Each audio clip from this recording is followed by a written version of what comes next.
আপনারা আবার একসাথে ফ্যাসিস্ট মুক্ত বাংলাদেশে একত্রিত হতে পেরেছেন।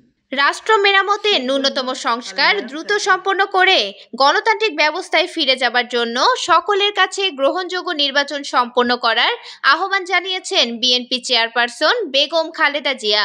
আমি বিশ্বাস করি আপনারা শহীদ প্রেসিডেন্ট জিয়াউর রহমানের আদর্শে আরো উজ্জীবিত হয়ে আগামী নির্বাচনে সাফল্যের জন্য ঐক্যবদ্ধভাবে কাজ করবেন।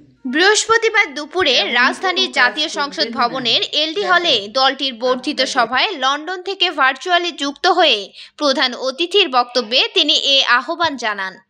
আমাদের সব সময় শহীদ প্রেসিডেন্ট জিয়াউর রহমানের সেই উক্তি মনে রাখা দরকার। দেশ আজ সংকটময় সময় অতিক্রম করছে উল্লেখ করে বিএনপি চেয়ারপারসন বলেন, আপনাদের এবং ছাত্রদের সমন্বিত আন্দোলনের ফলে ফ্যাসিস্ট শাসক বিদায় নিয়েছে, একটি অন্তর্বর্তীকালীন সরকার গঠিত হয়েছে। তাদের কাছে জনগণের প্রত্যাশা রাষ্ট্র মেরামতের ন্যূনতম সংস্কার দ্রুত সম্পন্ন করে গণতান্ত্রিক ব্যবস্থায় ফিরে যাবার জন্য সকলের কাছে গ্রহণযোগ্য নির্বাচন সম্পন্ন করা।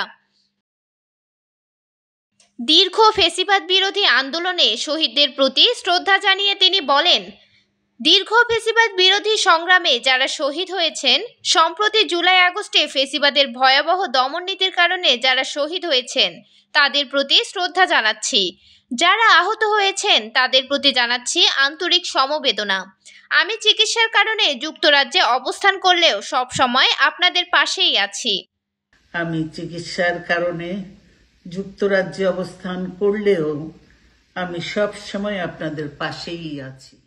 বেগম জিয়া বলেন, দীর্ঘ 15 বছর গণতন্ত্রের জন্য, আমার মুক্তির জন্য আপনারা যে নিরন্তর সংগ্রাম করেছেন এবং অসংখ্য নেতাকর্মী প্রাণ দিয়েছেন, গুম নির্যাতনের শিকার হয়েছেন, 1.25 লক্ষ মামলায় জড়িয়ে ন্যায় বিচারের জন্য এখনো আদালতের বারান্দায় দৌড়াচ্ছেন। আপনাদের গণতন্ত্রের জন্য এই ত্যাগ শুধু দল নয়, এই জাতি চিরকাল স্মরণে রাখবে। মিরাতুন জান্নাত, বিজনেস বাংলাদেশ নিউজ ডেস্ক।